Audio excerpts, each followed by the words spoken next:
Welcome, everyone, to the second episode of the Archives Book Club with Aaron and Adreth. Today, we're going to be talking about Make It Stick. Yeah, this is how many weeks ago did we decide what book? We did the poll with the Yeah, chat. at least a month, probably 4 or 5 weeks, I think. Yeah, so it's been a while. It's good. It is good to be back. I'm really happy. Mm-hmm. I was looking forward to talking to you about this book for like the moment I picked it up. The Okay. moment I read the preface on it, I was so excited. Book. And so the book we're talking about is Make It Stick: The Science of Successful Learning by Peter Brown, Henry Roediger, and Mark McDaniel. And the thing that I want to just point out, which you probably know if you read the book, is that Peter Brown's an author, and the other two guys, Henry and Mark, Mm. are kind of cognitive psychologists, or I'm not exactly sure what term they would like to be defined as, but they're more in the science side of things, Yep. and Peter Brown is more the author. So this book is an attempt to be read as, I like to call it science light. There's another word for it, but basically it's a distillation of hard research into a consumable format by the layperson. And that layperson can be somebody who's not in science or not in that specific field. So like for me, who I work in the STEM fields, right? And I do research all the time. That's my job. This is outside my realm. So if I tried to read their papers, I would probably not glean a lot out of it, but this is a nice way to get. So Make It Stick. So happy we did this book. So excited about Yeah. this book. Um, but yeah, so do you want to start us off, or do you want me to Um, start us off? I was thinking I did the sort of like, here's a little quick intro to this book for our last one. I thought maybe it'd be nice to change it up and have you do this one. Yeah, so this book is, it's the culmination of a lot of research and a lot of work by Mark and Henry. And the idea here is that they people learn and how people understand information, how we recall information, how our memory works. So a lot of things about the brain and how the brain functions when it comes to learning. And they have published a lot of papers on this, have done a lot of different studies on this. And this book is sort of a summary of their findings, right? And some of these findings are quite, even if they say in the book, is like not what they expected, right? They expected certain things to happen. Um, and so the book is broken down. Actually, it's a little bit like the inner game of tennis, where the first part of the book is kind of convincing you to think in a different way, like convincing you, hey, the way you've been thinking about learning is sort of wrong, and here's the reasons why. At least that's the way I took it in the first couple chapters. It was a Mm-hmm. little bit of let us lay the case in the foundation, because I think most people are gonna feel pushback as soon as they open this book and say, yeah, everything you've done in school and everything you've been taught is wrong about learning, which is essentially what they do in, like, paragraph 2. Um, and they have a lot of data to back it up. There's a lot of empirical Yeah. evidence to back it up, which I think is really cool. I, being a man of science, like, peer-reviewed empirical data is the only way to go. I feel like, you can back that message up. So the book is laid out that way, and then it goes through sort of these case studies of, a particular topic, which we're going to talk a lot about them, and we're kind of get through as much as we can, because it's a pretty dense book. Yeah. Over 300 pages if you read all the appendices and stuff. And then it kind of does some anecdotal cases. So it'll say, okay, we did this study, blah, blah, blah. And then we have here's a story of somebody who was a pilot, and this is what happened to them, and how it relates, which I like it. It breaks it up into, kind of consumable little stories and little bites. Mm-hmm. I wrote this in our show notes, and I wanted to make a point of it. When I cracked this book open, and I say that not literally because I read it on Kindle, so I digitally cracked it open. The first thing that, as I read the preface and I got into the first chapter, the first thing I thought was, oh God, textbook. because I have, as you can imagine, I read a lot of technical journals. I read a lot of papers. I kind of cross over between earth science and chemistry and physics, and there's a lot of different fields I need to know about. And I read a lot of technical crap all the time, and it's tough. You just have to get through it. It's like a marathon. And I crack this book open and I start reading, and there's terms like in the first chapter, and I'm like, oh boy, like the first italicized, even. Yeah, italicized terms. I'm like, oh boy. So if for anybody who hasn't read it, and this always is like a little bit of spoilers because we'll talk about it, but if you haven't read it and you're interested in reading it, don't be afraid by that first bit there and you think, it seems a little bit textbook like. They do lay it out in the way, and it's like I could see these guys work at a university, because I'm like, oh, it's so university, right? They lay it out in a way that you would, because you want to reference material or you want to go back, but it gets a lot easier to read very quickly. Mm-hmm. So it's not all terms and definitions and footnotes and things like that. But that's the book in a nutshell. It's all about learning. There's a lot of different things about learning that they have discovered over the course of their careers and their research. And I should have done a little background work here. I did not look these guys up to see how far along in their career they are. I could only imagine that they're both full professors or even close to emeritus. Like, it sounds like a career's worth of work rather than a new theory being put forward or a new hypothesis being put forward. So that's what the book is. And it was, I can't remember, we were on a dead tie, right? For our poll. We had 3 books and it was dead tie, or did this tie break? It tie broke at like maybe an hour or two before. Like, there was one vote that came in. I think Adeline hadn't voted because she wasn't sure if she was going to read along. And I was like, okay, look, if in another 30 minutes nobody has voted, I'm going to need you to vote anyway, just because we need a tiebreaker. and she was poised to do it, but then another vote came in. So yeah. Okay. So this was our tiebreaker book. But again, I'm glad that we did it. Yeah. So, let's jump right into it and start. I mean, I have thoughts, and I've been wanting to, I held back. I wanted so many times to DM you and be like, oh my gosh, page so-and-so. Right. And I guess full disclosure, I think, did you read this one or did you audiobook it?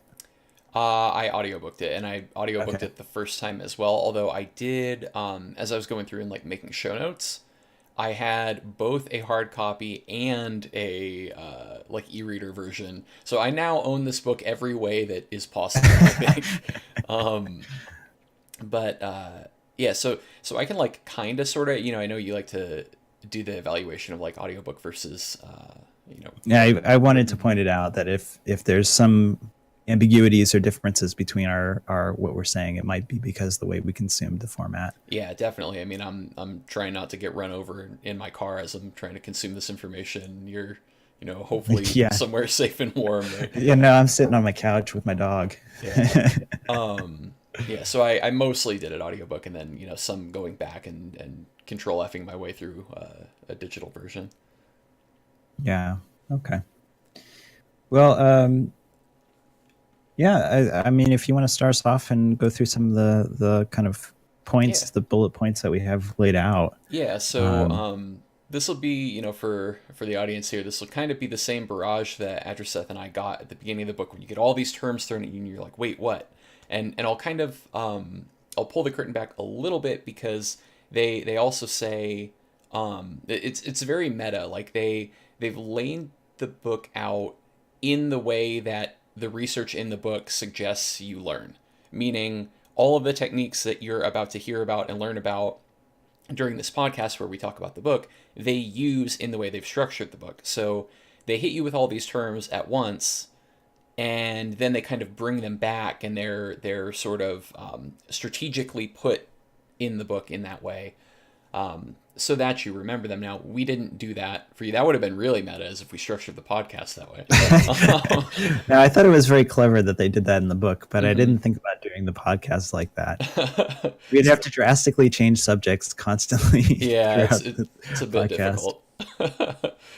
But yeah, so I guess I can just kind of go through and kind of give everyone the terminology barrage here. So there are a few sort of techniques for making yourself remember stuff. And these very much go against your natural inclinations of how you think learning feels good and how you think you're effective at learning. So their terms are spaced repetition, interleaving, retrieval practice, and variation. So what do each of those mean? Spaced repetition, pretty easy. That's essentially doing a thing, then not doing that thing for a while, and then bringing it back. Interleaving is sort of while you're not doing that thing, you're putting in other skills that you're trying to develop or memorize. Retrieval practice is just the act of sort of self-quizzing, where I try to go, okay, wait, how did that work again? What's that build order? What did that vocab term mean? All of these kinds of things. And then variation, just working on different skills, not staying focused on this one thing that I must learn right now. And these sort of the way when we wrote the show notes up, Eric very diligently put all the terms there, and then I kind of grouped them into two broad categories because those four things that you just talked about to me are very, very similar with small nuances between them, because it's all about kind of recalling in different types of ways, or kind of getting it into your brain in different types of ways. So if you're doing it with spaced repetition, or you're interleaving, or you're varying, or you're quizzing, it's kind of all about seeing something, then remembering it, seeing something, then remembering it, back and forth like that. And it actually reminded me quite a bit of how sort of I learned Spanish when I was in high school. And then I really learned Spanish later on in life, because it's high school Spanish, I was just not fluent, and I got fluency later on. And I kind of there was a time in my life where I got really interested in language learning, because it's I don't know, I always thought it was unobtainable sort of thing. And then I realized, no, it's just like any other task, you can learn it.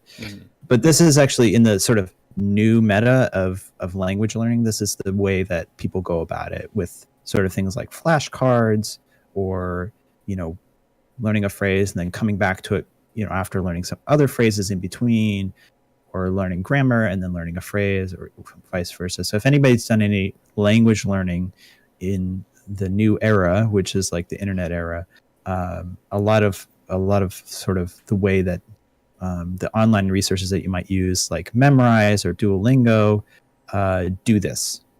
And which I thought was really interesting. And again, it was, like I said, every part of this book, I was just so struggling to refrain myself from DMing Aaron at each page turn and be like, can you believe this? Oh my gosh. I was so impressed. I was so impressed with it. So the second half of it is about difficulty and mastery, or at least that's kind of what I grouped these on. And so there's things like desirable difficulties, and the book goes into quite a bit of detail about desirable difficulties, because I read this and I kind of laughed to myself, because and I will get to this a little more, is that I have taught at the university level, and oh boy, do I have some stories about how desirable difficulties can come up. So desirable difficulties are something that challenging to you will engage your brain more than something that's just easy, right? If it's so easy and there's no challenge, then your brain's just not engaged. Is kind of the gist. Reflection, elaboration, and generation are the next three terms, and again, these all are kind of similar in like they're related, as in like maybe the same family of terms. So reflection would be reflecting upon the stuff that you learned, right? So this is almost similar to the way that we are taught to study in school, is that you take notes and then you go home and think about those notes, although that's not exactly what they're saying, but that's kind of the gist, or close to it. Elaboration would be sort of, can you if you think about like quizzing or whatever, can you in your own words describe what's going on here, or some of the concepts, and go more than what you learned, even if you don't have the skills to go more. And that process is, again, becomes important in getting it into your brain. And the generation is actually, it's like, when you have the big essay question and you're supposed to generate a new idea from the material that you've learned, which again, all these things are really kind of related in that you're tasking your brain, or at least the way I understood it is you're tasking your brain to come up with sort of new ideas using a foundation of what you've learned before. Whereas those previous terms and the previous things that we just described was more about the memory and getting into your brain. This is about sort of kicking on that sort of creative side of your brain that might generate new ideas and new things. Mm-hmm.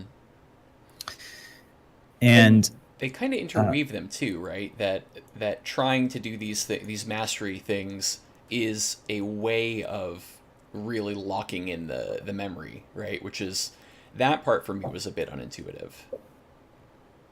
Yeah, and this, so what struck me so much about this book is I opened up the book and I knew this on a sort of, let's say, a holistic level, because I've done things. I've been a lifelong learner, say, right? I've never had a job outside the university, besides part-time jobs through college or whatever. But after grad school, I went to work for the university, and I've done various jobs at the university, mostly surrounding research, some not, but like for the most part, I've been a scientist and a researcher, or at least support to a scientist and a researcher for my entire life. So I know so well the system of education that is emphasized in both public and public schools, as well as at the university level, as well, and including graduate level. And it is so, I used to say it was like the Victorian era education. And the reason I would say that is that Victorian era people did not have computers and they did not have calculators. And so you had to memorize certain things because there is no Wikipedia you could look up. And I've been saying this amongst my friends and colleagues at work for years, is that we are not preparing students in the right way, because you have the most powerful computer known to mankind essentially at your fingertips, or in your pocket at all times, and the entirety of humankind's knowledge in that computer at all times. And we don't train with that mindset at all, right? We train with this sort of old school mindset. And then I read this book and I realize that old school mindset not only is old and antiquated, it's completely wrong for the way that you learn, and completely backwards for the way the brain works. Right. And I was just like, I so many times in this book, I would read 3-4 pages and I have to put it down and just be like, holy shit, I can't believe it. I mean, I can believe it, but it was just so obvious. And the flip side of this comment that this big long diatribe I'm going on is that, as somebody who's would consider themselves a lifelong learner, I like really difficult video games. I've learned foreign languages on my own. I've done a lot of skills. I pick up skills all the time. I find them very interesting, and like something that's complicated and complex, I'll be like, oh, I'm going to learn that, and I'm going to do that because that's weird and interesting, and I want to stress my brain out. And I've been doing this the whole time, but I never connected the dots that what I would do in my free time is actually the most effective way to learn. And I just happened to be doing it because whatever, that's the resources I found online, or however it came to be. It's just so amazing, and it applies to, it applies to anything, right? Because it's basically learning, right? So any task you want to learn, anything you want to learn, any it could be academic, it could be mechanical or manual. Like you could go working on a car, you could be baking in a kitchen, you could be learning calculus. This is the way that, as far as we can tell with the empirical data and the peer-reviewed journals that they published, this is the way the brain learns. And I couldn't believe it. I just I still am just blown away by how important this topic is, and is not implemented at schools. It's we're talking StarCraft, and we'll get into StarCraft in a second because I have some big questions for you about this, oh man, I've Mr. got some Eric. for you too. But this is like the background to it is I mean, I am going to implement this. I don't teach this semester. I'll teach next academic year, Hmm. and I'm going to implement this in the courses I'm teaching. I I've been thinking about this with friends as well, because it's teaching is a big part if you're at the university, especially if you're trying to get tenure and those sort of things. Teaching evaluations are really important. Mm, It's unbelievable that the advice they give to people at universities is just it's garbage for the right. instructors, and the instructors feel. I'm going off on a rant on my work, but the thing is that we're just doing it backwards, and we need to do it. We need to use these concepts that are laid out in the first chapter of the book. Absolutely, 100%. So we have questions about this in my chat, but we'll hold them for the end, I think. Yeah, keep your questions, and we definitely will do a Q&A at the end. I'm yeah, I'm glad that it had that profound of an impact on you. This, in a way, I should never have done the stream because I'm giving away all of the secrets that I've built a stream off of for 2 years now. Um, but How has it been 2 years? Oh my gosh! yeah, Did you have a 2-year anniversary stream? it's coming up in 10 days. My birthday, StarCraft's birthday, and my stream anniversary are the same day. So Oh my gosh! I can hook. We gotta get people hyped. Yeah, we'll do something for sure. But yeah, it's I'm glad that like you have that appreciation for it too, because this book, like, I don't know, I feel like I just want to hit people in the head with this book and be like, this is like just the first book anybody should ever read. Like it's going to so well inform anything else you ever do that like you gotta just know this stuff. Um, I just as an aside, I've asked colleagues as I'm reading this book, I mhm. was like, "Hey, have you read this book?" And so many people are like, "Oh, I've heard of that," and somebody's told me I should read it, and I'm like, "Oh, Yeah. gosh," just shaking my head. Hmm. So okay, the vague sentiment that I'm getting from my chat is like, we covered these techniques, right? And it's like, well, yeah, all that stuff makes sense. So I feel like we need to dive into misconceptions because this is where I so okay, let me take a step back from that for a second. So you said, a lot of this stuff was new to you, and you're like, wait, like everything that I've ever been taught about learning is complete bullshit, and like I didn't realize my experience was like kind of that and kind of not. So depending on which technique. So for some of them, I felt very vindicated because I've always hated taking notes, for example. Um, and I was pretty fortunate in my academic career to mostly dodge teachers and professors who like forced you to do it, right? I would kind of like just sit there in class and like switch my brain on to record and just stare at the teacher and like never write anything down, and just I had it going in my head, and I used some of these other techniques just naturally without ever having been taught them.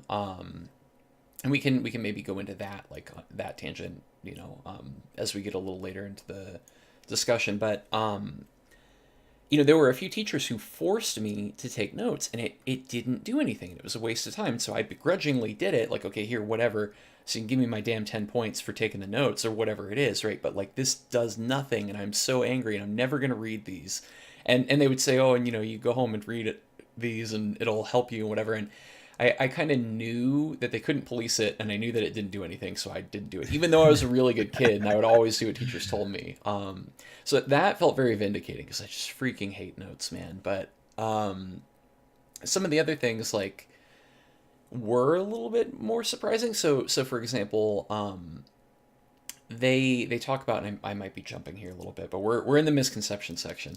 Yeah. Um, they talk about this desirable difficulty thing, right? Where if you're trying to recall information and it feels hard to recall the information, or you're trying to practice a task, right? Even a physical task like throwing something, and it feels like you can't quite get it, right?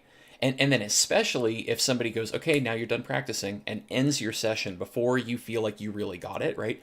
That would piss me off, and I hate the feeling of that, and I hate that in StarCraft as well. Like that is the worst but the book says that it's good when that happens, and so now I'm just like, I don't know what to do with that. Yeah, that's an important one. Um, so the note taking, the comment on the two things that you kind of brought up here, the Mm-hmm. note taking is interesting because I diligently took notes Mm-hmm. my entire life. I take notes in seminars, and I'm not even in classes anymore. Mm-hmm. You know, I take notes all the time. And you're absolutely right that what teachers tell students about note taking Mm-hmm. is wrong. It's not going to be something that you can refer back to and it's going to make you remember. But it can be used, right? So Mm-hmm. if you, let's say you take notes and you turn those notes into flashcards, Right. and then later on you use the flashcards to study with, then all of a sudden now you have a powerful tool. Mm-hmm. And so this is part of what the book gets at in many different ways, is that it's not necessarily bashing all of education every page of the book. It's saying like, yeah, you're doing this thing and you're so close, but you're Mm-hmm. just doing it a little bit wrong. And I have inadvertently done this in later stages of my life when I had difficult graduate courses and things like that, where I would take notes and then I would go home later on and I would always I don't know what this was about me, but I would always handwrite notes and then I would go home later on and I would put those then into a digital file, like a Word document. But I would paraphrase things and I would do these phrases. I would be elaborating. I would be reflecting. Mm-hmm. So I was studying in a different way. And it kind of goes hand in hand with, there's a lot of talk about rereading. So for example, if you have a textbook and you're going to be tested on the textbook, a lot of students will just reread and reread and reread Yep. chapter 4, because that's what the test is on. It's going to be chapter 4. And that is the least effective way to get information into your brain. The second thing that you talked about with the cutting practice off Mm-hmm. is a little bit different, because the note taking and the rereading is more like the studying to get it into your brain. Mm-hmm. And the second part of it is like when you're learning something new and you haven't mastered it. And there's a lot of talk in the book about this, is that when you're going into a new task, even if the questions are impossible for you to answer because you don't have the knowledge to answer them, Mm-hmm. trying to answer them and trying to do them is more effective than getting a little study session beforehand and just cramming and then answering the correct answer on the test later on. Mm-hmm. And so what's interesting about that, if we start to translate this into StarCraft terms, which for me, I have been trying for like the last 6 weeks or however long I've been reading this book, I have been constantly thinking of how do we translate this into StarCraft terms? Because StarCraft is, oh boy, complex when you start thinking about all the different parts. And I guess now that we're doing these type of book club shows about learning StarCraft, we're upping the ante, because it's now like we're going to explain this to people of how you should apply this, right? Mm-hmm. But I took it as you should, and let me give you an example of when I got back into playing StarCraft back in Legacy, a little bit after Legacy was released, and I was playing on the ladder and I placed gold, and I thought, okay, well, it's platinum back in Wings of Liberty. I should be able to get to platinum with a little practice. And people were using these units like oracles and adepts, and I was like, I'll build me a zealot, okay, and a phoenix. I don't need no stinking oracles. And I had no idea how to use these units. I had no clue, and I had no interest in learning, because I was like, that is too hard. So one, there's the desired difficulty, but I ignored it. I was like, that's too hard. I'm not going to learn it. And two, when I did go to learn it, what I did was I went into, I can't remember if it was Unit Tester or first the AI, but then I was like playing around with them, and I practiced and I did the thing you're not supposed to do, which is massed repetition, mass practice.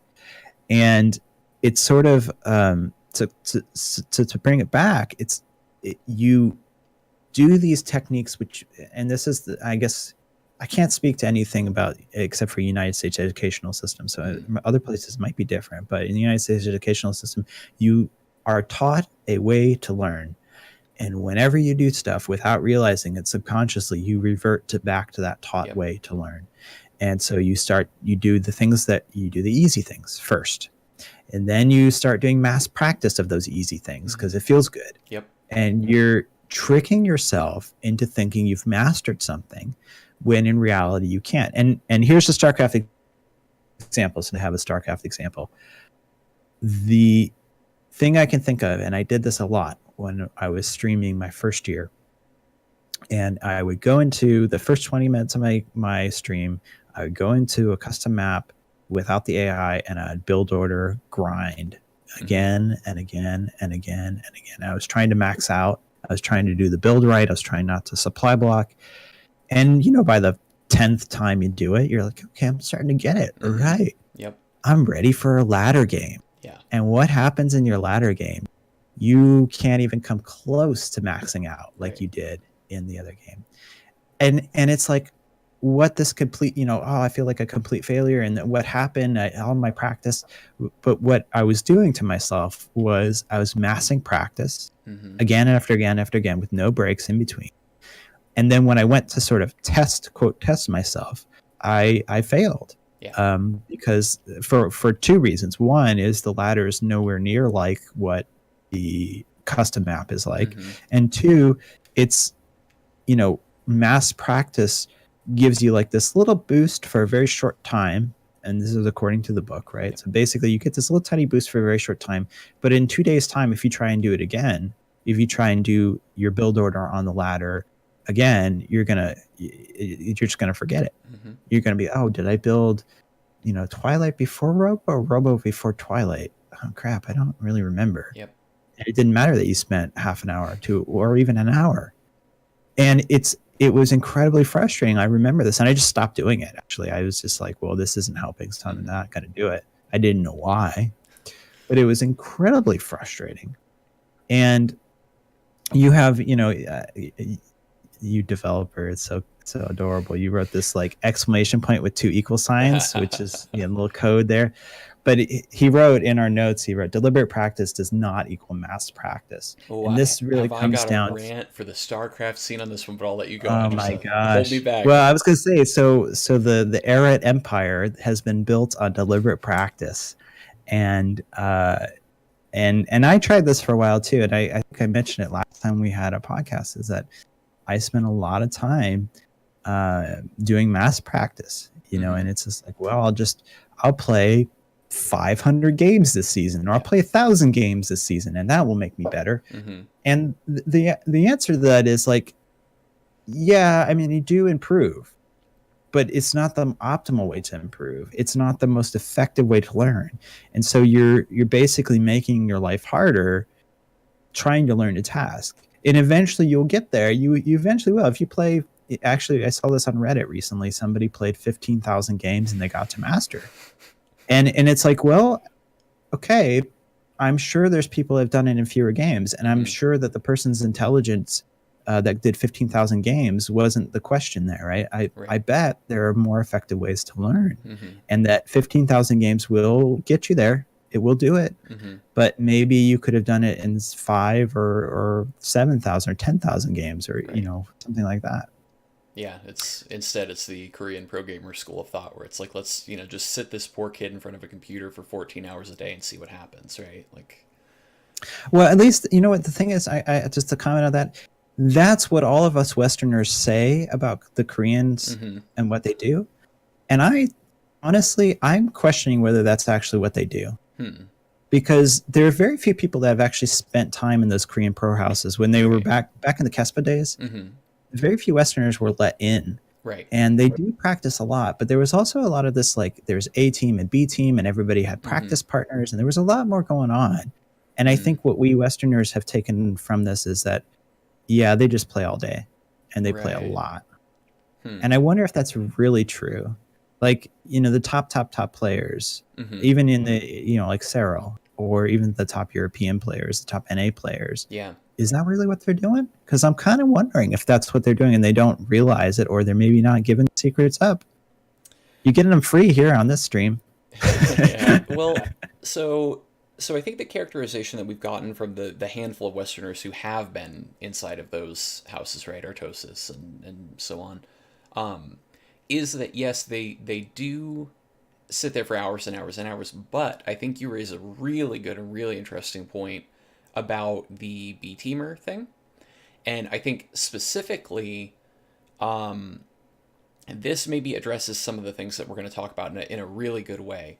Um, some of the things that I think are hard about applying the knowledge in this book to learning StarCraft is that you can't end up in sort of you can't just ask ladder, hey, I want to fight, a two medevac drop opener in PvT, but I want to fight it with spaced repetition and interleaving, and every now and then I want to fight something that looks like it but isn't, right? Like I can't just ask ladder to give me that. I can hope that it does. You need to ask Hoplite. I don't know if you ever practiced with Hoplite, but he'll do that for you. I'm calling him out now. Oh man, let me make sure to avoid that then. Um, but no, so like the closest way I could think of to something like that is like you get a buddy, right, who can do it, right? I call up White Cat, right? He's one of my mods, and I go, I want you to do this build to me. We're gonna play 5 games tonight, and I want you to do it in either 4 or 5 of them, right? You tell him that, right? So now I have to pay attention because one of those games he might do some weird cheese, right? Or he might not. And then I tell him, and every game we play, we're then gonna go and ladder once in between these customs that we're doing. That's like the most close I could get to that type of thing. But the Koreans and the pro gaming houses don't have to do that, right? They pull a guy off the B team and they go, your job in life is to be a punching bag for stats for the next 2 weeks.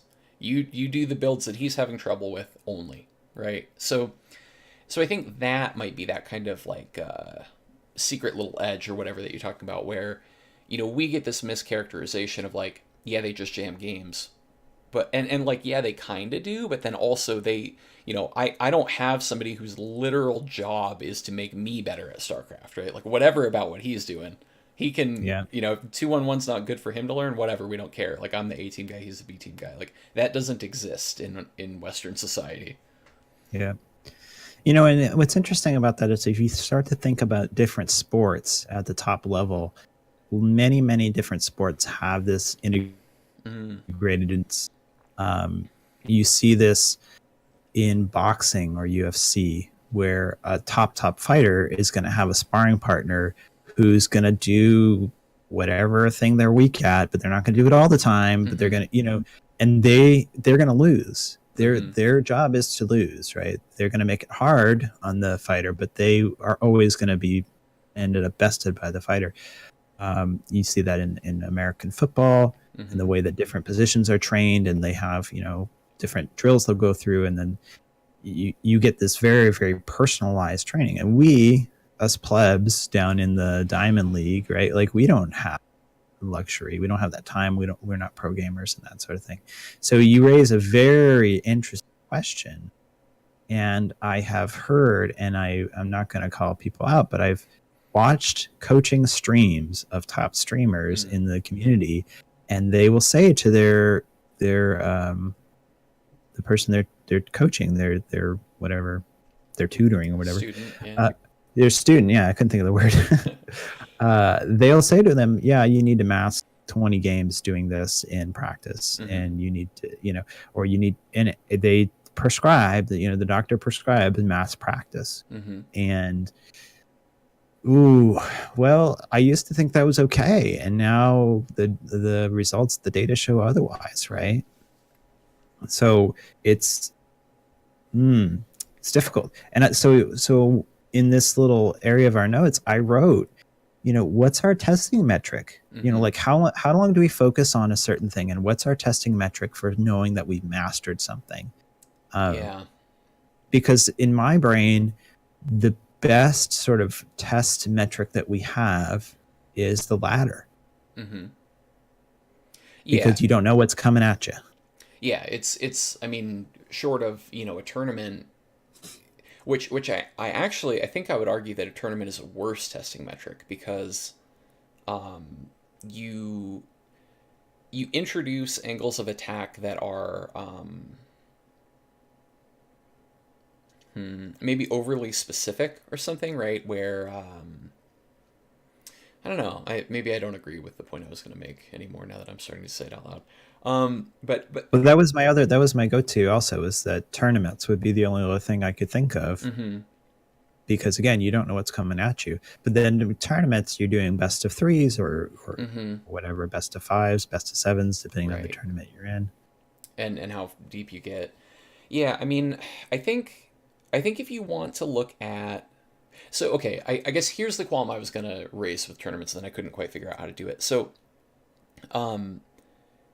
ladder is very pure, right? You take a random sample of the population at whatever the matchmaking system thinks is my skill level, and you match me up against it, and we adjust constantly, everyone, the whole population. So it's like very pure.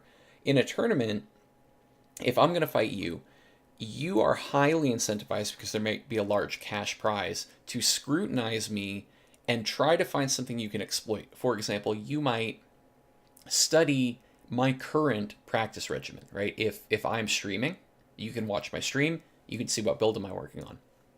And then you can subvert that by going, I'm going to do whatever that is bad against, right? Like he's practicing this, I'm going to do the other thing.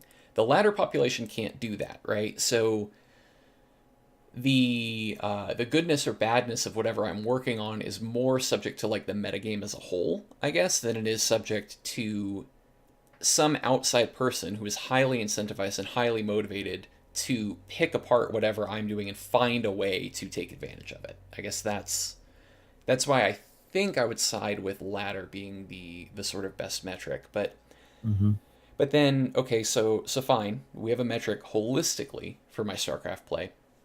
But you raise the question, as the way that you phrase it is like, what is the testing metric for mastery of a StarCraft task, right? I.e., something within a game, not the game itself. Yeah. So that I think is even more interesting, and I think it depends on what the given task is, right? So, is it hit this push in this build order with this much stuff at this many minutes unless something weird happens before that, right? Like, that's one. But it doesn't say anything about my unit positioning. It doesn't say anything about, how I control during the fight, that kind of thing. So you end up needing these different metrics for each of the different little skills within the game. Yeah, that's a good point.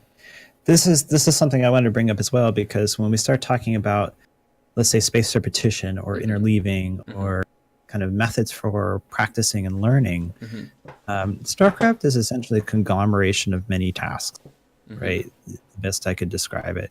Whereas if you compare the game that's often compared is chess, and chess is just a completely different game, and I don't think it's a great comparison, but chess is also a game of many tasks, but it's a lot more definable than StarCraft in that you have, you have pawns and you have rooks and you have knights and you have bishops and queens and kings. And once you learn how all those move, then you basically know the game, right? And you know the end game scenario and you basically know the game. Now, that's not to simplify chess, obviously. It's a very complex and interesting game.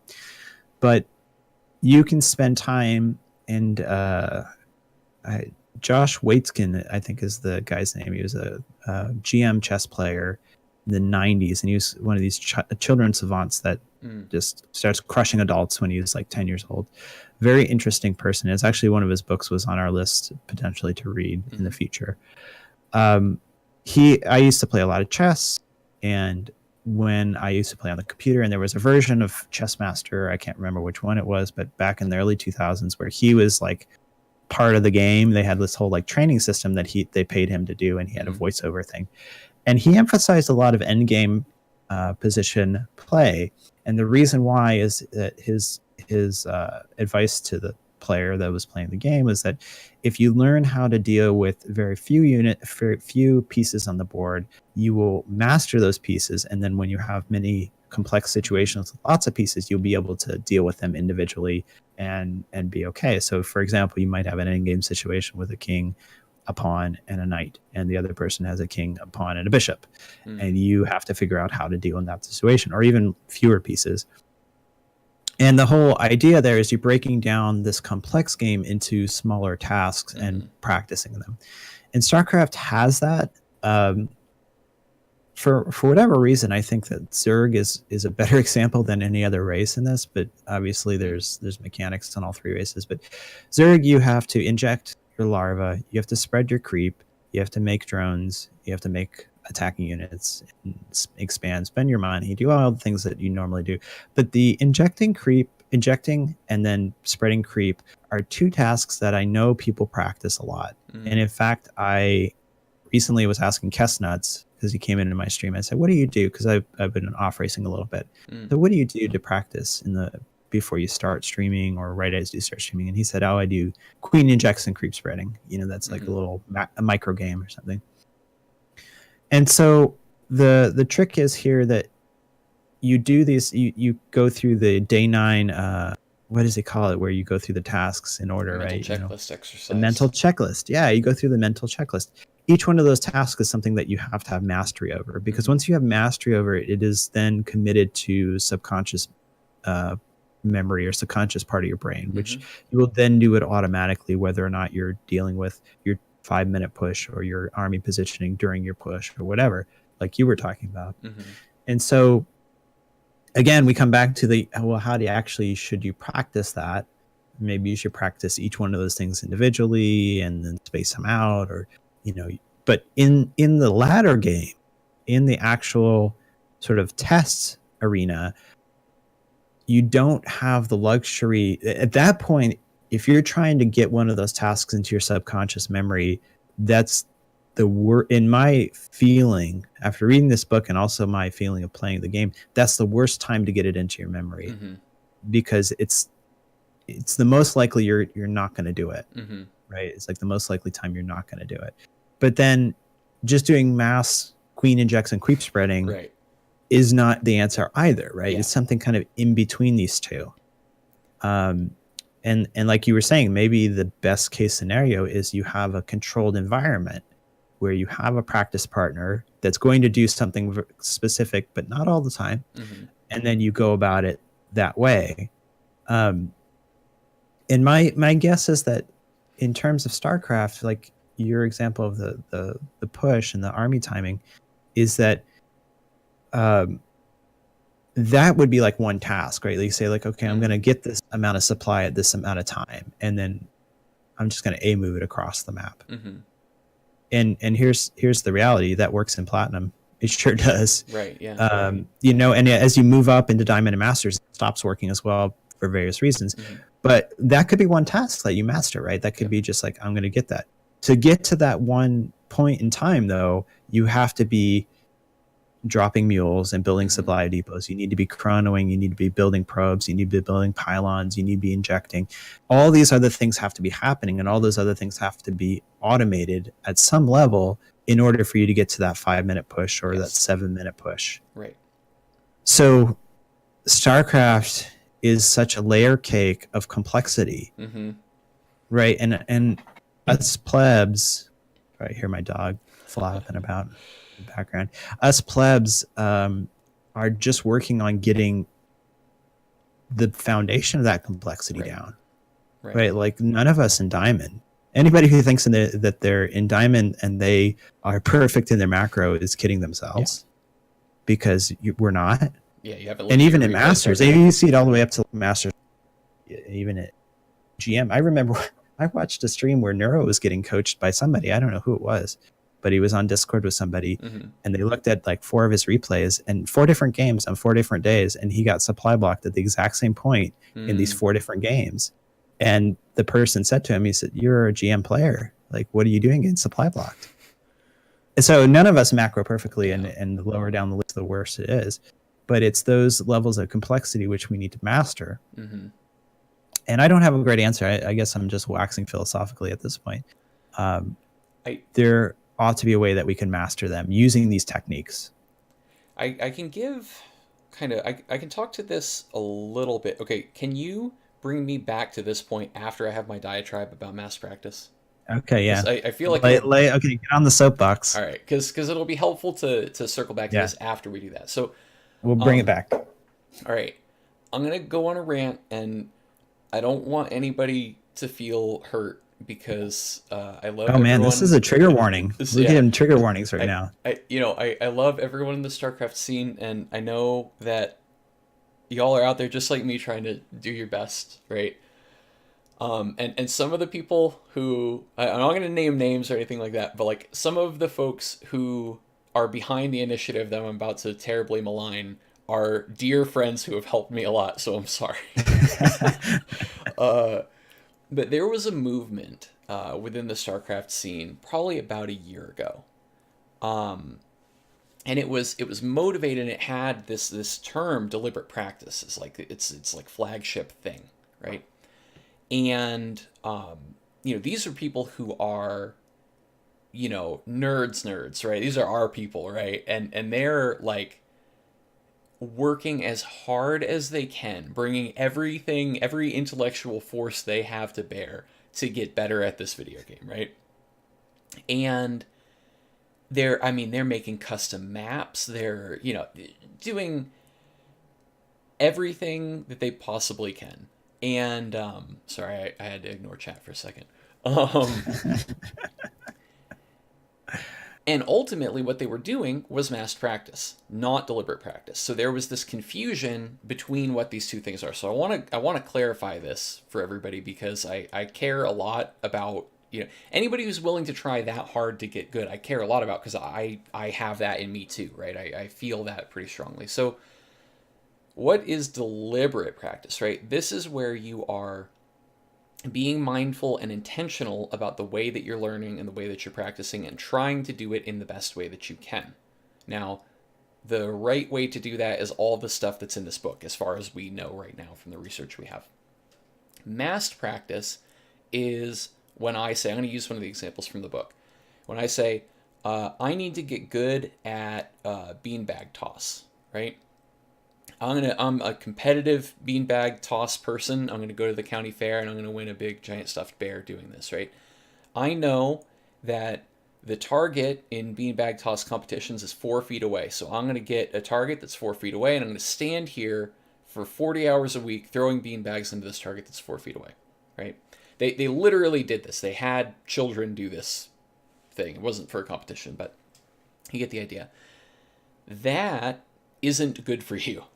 They put the kids that were doing the 4 foot toss up against a second pool of kids who had been trained with a 3 foot target and a 5 foot target, never having practiced the 4 foot target whatsoever.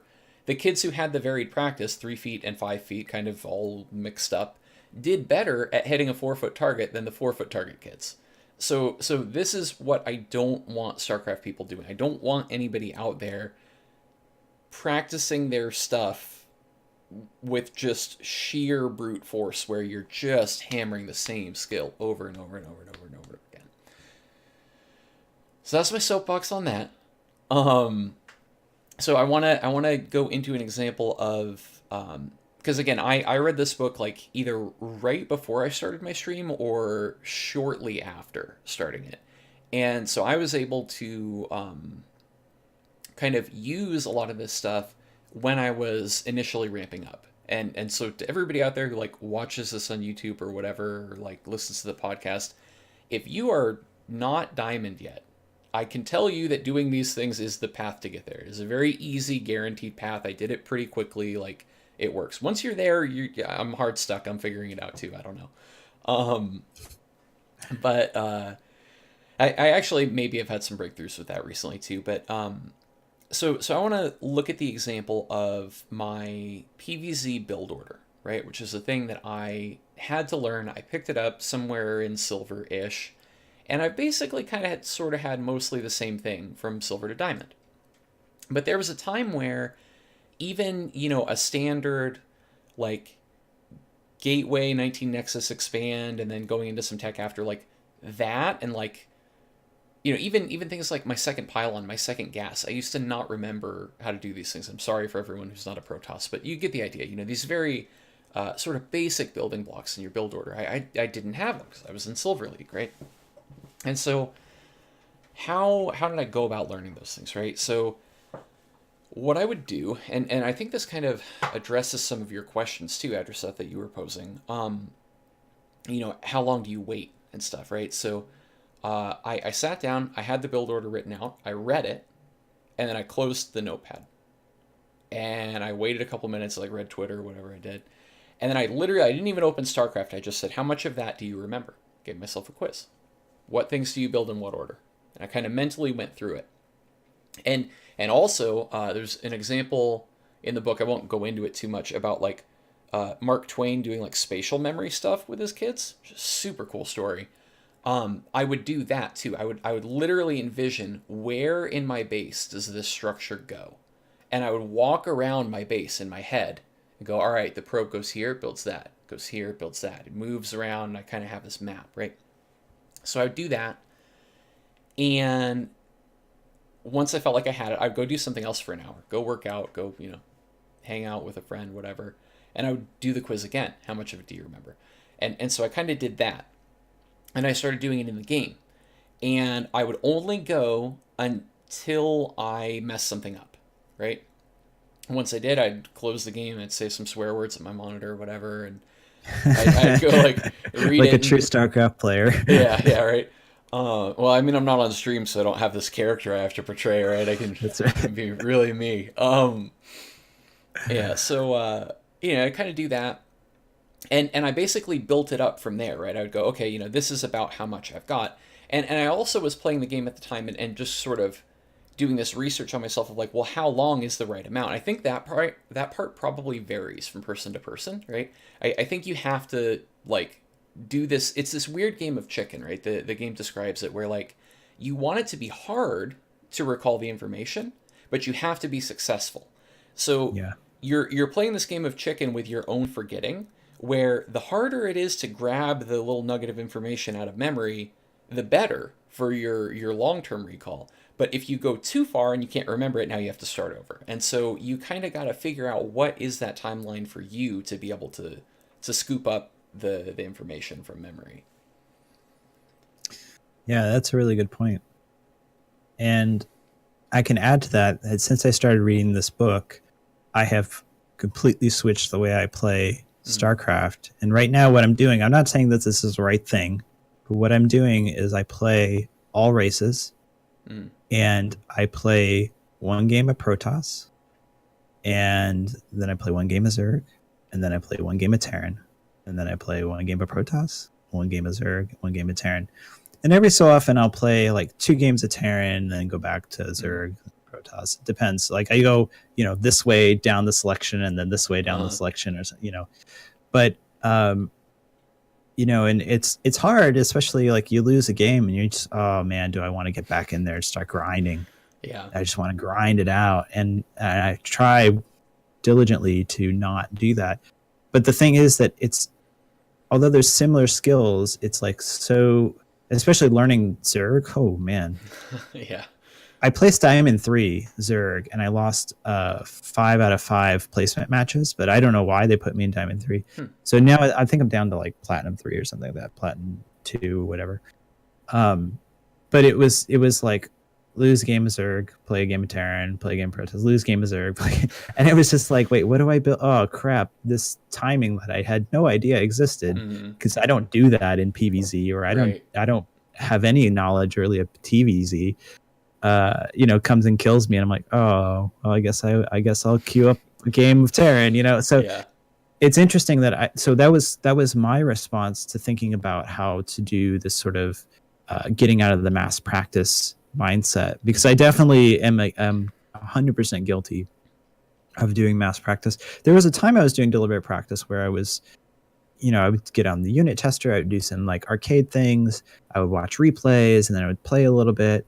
But that quickly devolved into me massing more and more time on the ladder, because I felt like I needed to get further ahead I like wasn't spending enough time getting higher MMR, or if I had a night where I lost a bunch of games, I felt like, well, now I got to double down on my ladder session so I can get that MMR back. And part of that is pressure from being somebody who streams. Yeah. Because as we know in StarCraft, you basically get views based on your skill level.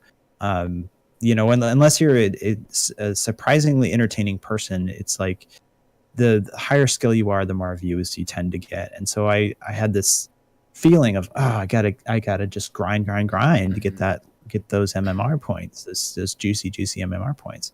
So I've since changed that to being a sort of a quote random player, but I don't play random. And the reason I don't play random, I thought this was better in that I know going into the match what my race is, and I can begin to prepare my mind to think about, okay, I'm going to play Terran. And in Terran lately, I've been just doing mech in all three matchups. Okay, but different mech compositions are better versus different races. So okay, what do I want to do? And making sure I drop my mules and all that stuff, I can kind of mentally prepare myself before the match begins. Whereas if I choose random, then it's like, okay, at the loading screen, I don't really know what I'm doing. Okay, boom, I'm in the game now. What am I building or whatever? So that's something I've personally changed, and I'm struggling to come up, to fight this desire to just grind the ladder and then be really pissed off at myself when I lose 200 MMR, right, like I lost a couple nights ago, and think that I should just do more grinding. But it's definitely self-defeating. And so to come back, I'm going to bring you back now because you said to bring you back. Right. What we talked about before, you talked about the mass practice and the deliberate practice, which I agree that a lot of the people using that term were really using it incorrectly. Unfortunately, despite their best efforts, they were using it incorrectly. So how, what's the strategy? What is the optimal way? If we had, and I often think of Rainer, the Italian Zerg, who's super young and really good at the game. And I'm like, okay, his dad taught him to play, right? That's the story. Yeah. What did he do? Right. Right. Because I don't ascribe, like, I'm sure he's, exceptionally good at the game and he's young, so his mind's really pliable and all those things. But I don't buy some people are just born talented at the game. I think that's total bunk. Yeah. So I would love to know, okay, what did Cyril do? Right. He was really young when he started playing the game. Like what was his strategy? What are these people's things? And I know there are players like, I think notoriously EG Machine. You guys remember Machine? So EG Machine was back in the Wings of Liberty day. Well, he's a Brood War player and he doesn't really stream or do anything anymore. He's actually I think he works at Twitch, but he was notorious for the reason he got the name Machine is he would just grind, build orders day in and day out, and he got really good at them. Yeah. And so you can get really good, but boy, is it the hard way to do it. It's a hard climb up the mountain rather than the easy climb up the mountain. Sure. Yeah. And so to bring it back, the fundamentals, right? So we have all these fundamental skills and we need to get them into our subconscious because the game of StarCraft is not about dropping mules, although that is extremely important. The game of StarCraft, what's interesting to us about the game of StarCraft is the strategy and the S in the RTS, right?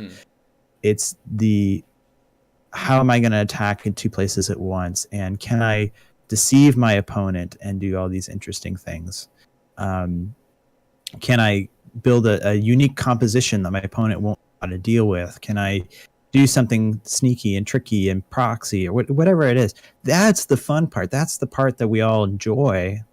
I mean, I guess there's probably some person that enjoys building supply depots and dropping mules.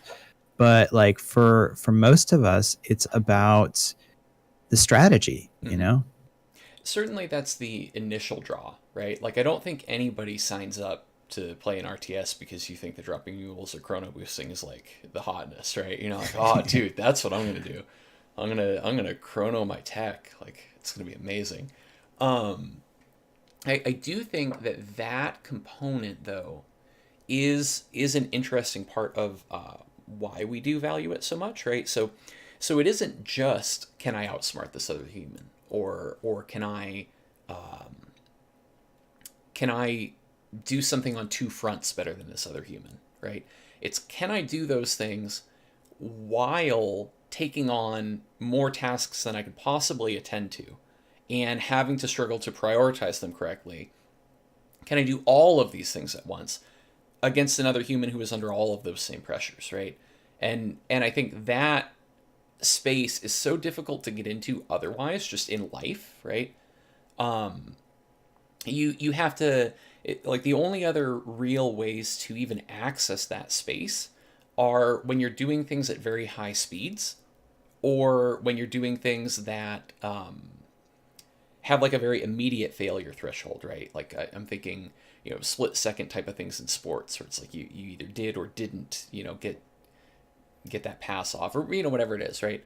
But StarCraft reliably induces that type of mental space, right? And I don't have to be driving a race car or a fighter jet, or I don't have to like be putting myself in that much danger to access that space, right?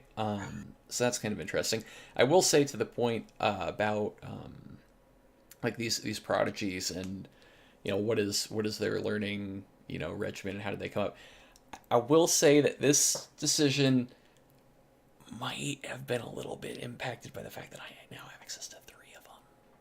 Yeah, right. So that's kind of nice. I want to know. We'll see what I'm able to mine there. That's Yeah. but Yeah. We need to find out. I mean, this is M. Canning recently got picked up by Chivo, right? Like, this I didn't hear about this. news. I missed this. Oh yeah, no, Okay. he's on the same team as Sue and Cham. That's awesome.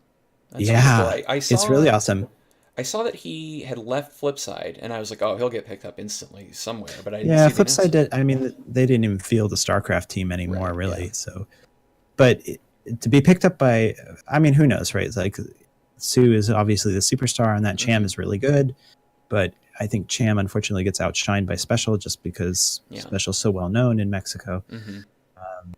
And I think it's really interesting because, M. Canning, he's picked up as a streamer. The announcement was, we got our first streamer, or whatever, our streamer personality, something like that. But he's gotten really good recently, and I've watched his progression. I think his stream is entertaining, and I've watched his progression through the years here. And I don't know if he'll ever have practice time with Sue, but if he does, it would be so interesting to be a fly on the wall of like what happens there and how that works, if that ever happens. And the same goes for, anybody on a pro team, anybody who's got some sort of infrastructure there to, how are they practicing? How are these top guys practicing? And what are they doing? And that, that's aside from so many other aspects of what it takes to be top level at any sport or any sort of task, because there's a whole mentality to it, which we're not talking about at all in this. But it would be just, it would be so interesting. I would love to see like what the practice regimens are and how they've changed as well. So, I'm sure that what Serral does to be good at StarCraft is not what Serral did 5 years ago. And, what were the key things that he has done in order to be good. And, and then on the other side of that is, are there people who are really, really good who are just grinders? Right. Like, how many of those are out there? Because they're also interesting and maybe not as doing things as effectively. I want to bring it back to the show notes, though, because there's a couple things that we didn't exactly talk about. And one is that you were talking about the curiosity boosting learning, and you say specifically, how does this relate to print test deviation of solutions versus memorization? So this is something I actually don't know what you meant by print test thing, but I do. Okay. I'm very interested in the curiosity of learning because I have my own thoughts about curiosity of learning as well. Yeah. So the book, I forget what example they give, but they go into this concept of if you're curious about something and you're, just wanting to dig into it, then it isn't really work, and you find yourself taking a lot of these actions that the book says is correct to do. You'll do things like reflect upon it while you're away, right? lots of little things like this, right? The point about specifically printf, and I hope he's still here. I know it's kind of late for him, but so he's been coaching me every other weekend, and one of the things that we talked about is how he always he wouldn't take, so say it's a formula in a math class, right? He wouldn't take that and just hammer it into his brain and be like, I'm going to memorize this formula. He would think about how how do you derive that formula from the problem, right? How do you go, okay, I'm going to use what I know about math to figure out a way to solve this, right? And so he will literally re-derive the formula for solving something during the test. I've never heard of anyone who does this in my entire life, right? Like I've talked to a lot of really smart people, right? Whether it was, in gaming, just talking to nerd people, or, in life, in academia, or whatever it was. I've never heard of anybody doing this, but it made me wonder if, because some of these skills I naturally have, like the reflection thing, I am a person who just ruminates on stuff like crazy. Like and it can be to my detriment, right? I can find myself going on a downward spiral over something that happened 5 years ago that I'm still like, you did a bad job in that conversation, right? Like I'll do that, right? Or, it'll be like, I lost that freaking ladder game with this stupid build, and you just replay it over and over in your head, right? Yeah. So it can be to my detriment, but then sometimes it is to my advantage, right? Like if I'm replaying that scenario in that build over and over and over again, I'm picking it apart, I'm looking at it from different angles, and I'm going, oh, okay, this is what I screwed up. We want to really make sure that we don't do that. If you see this, it means your opponent's doing that, and you need to prepare by doing A, B, and C. So that comes very naturally to me. And I'm wondering if this curiosity and this derivation thing comes very naturally to printf, and that's kind of maybe one of his superpowers, I guess, because this particular method of learning comes very naturally to him, and we know that it's a powerful thing because the book says so, right? Yeah, now that you mention it, I completely understand what you were meaning with that Mm-hmm. in the notes. Yeah, this is actually the way I had to learn Physics 1, which is kinetics, when I was in college, because I took Physics 1 from a very difficult. I hated it. I mean, I love physics, but I hated this course because it was very difficult, and we were not allowed to use formulas in a memorized form. We had to derive them from the basic calculus. So for every test that we had to begin with the derivation to get to the formula we needed. Mm-hmm. And I did very poorly in that class. Actually, I think I ended up with a C or something like that, which was one of my lowest grades in college. But I see what you're meaning by, and now that you say it, I've observed your coaching sessions with him, and I see him doing that with you. Mm-hmm. Yep. Where he'll say, okay, you saw this, this, and this, or where did your thinking lead you, and why did you go in that direction? Mm-hmm. Are you coming to the solution rather than just telling you the solution? He's trying to get you to come to the solution right. on your own. And I think that's a really interesting point about StarCraft, because for somebody who has had very basically no coaching, right? Mm-hmm. There's been a few times a couple of higher level people have come into my stream or given me some pointers, notably like telling me a build order, or like do this differently, do that differently. In good, in good faith. There are people that come into my stream. The GMs are always there telling me what to do, but like that's and the other side of the Twitch chat, right? Yeah. But like, I've had to figure out a lot on my own. Like, oh shit, what am I going to do versus that composition? Mm-hmm. And in fact, I had a moment like this last night where I was playing Terran. It was TVT, which actually is my strongest Terran matchup. And I went for mech, and I built a ton of Thors and like just A moved across the map because it's platinum. I'm like, I'll just A move. And my opponent had initially gone for bio, but then transitioned to battlecruiser. And I was like, I don't actually know who wins this, Thors versus battlecruisers. Turns out battlecruisers do very well against Thors, but my economy was better, so I kept building more Thors, and we just went back and forth, like doing the same thing to each other for 10 minutes. And I was like, well, I'm not winning. I'm slowly losing, I think. And like, he's not really winning. And I came to the conclusion, it's like, oh, I need some splash damage, and Widow Mines would be really good here. And so I built a mass of Widow Mines and quickly burrowed them under his battle cruisers, and GG, right? It was this thing, like, I didn't know that going into the game, and it took me a long time to figure that out in game. Mm-hmm. But I did kind of do the mental math in my head, like, what the hell am I going to do to win this game? Because I got nothing. Yeah. And I feel like that game is burned in my memory now. Mm-hmm. It is like, I'm going to recall that again and again and again. And I went for mass, upgraded Widow Mines and won the game. Right. So those sort of moments are actually really formative, which is interesting. I guess that's the reflection in the generation part of the learning, if we bring it to the book, right? And it's funny too, because I think Printf gets praise, but he also gets a lot of crap because he cannon rushes. But I try, like, to the small audience I stream to, I often bring this up because I'll get irritated and I'll be like, cheesers, I just, like, I hate Baneling bust, right? But there are people out there, Florencio does this, Printf does this, Haas does this, right? Where they do cheesy and weird things. Printf just is mostly cannon rushes, but like Haas and Florencio do, like, very weird. It's like, oh boy, strap in, right? Because you don't know where you're going. And they're very calculated about what they're doing. They have really thought about these builds and, like, gone through the different pathways that the game could branch out into, and what to do when this happens, what to do when that happens, and how many probes you should pull here to attack this. It's very interesting in the way they approach the game. Very different than the way I prefer to play.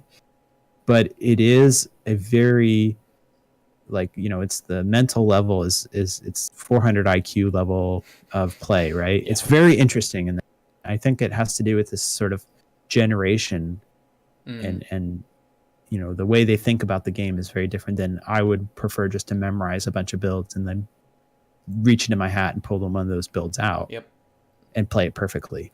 Yeah, this is the practice thing that we both, kind of grew up with, right? Where it's like, I know how to do that. I know how to work hard. That's easy. That's not scary to me.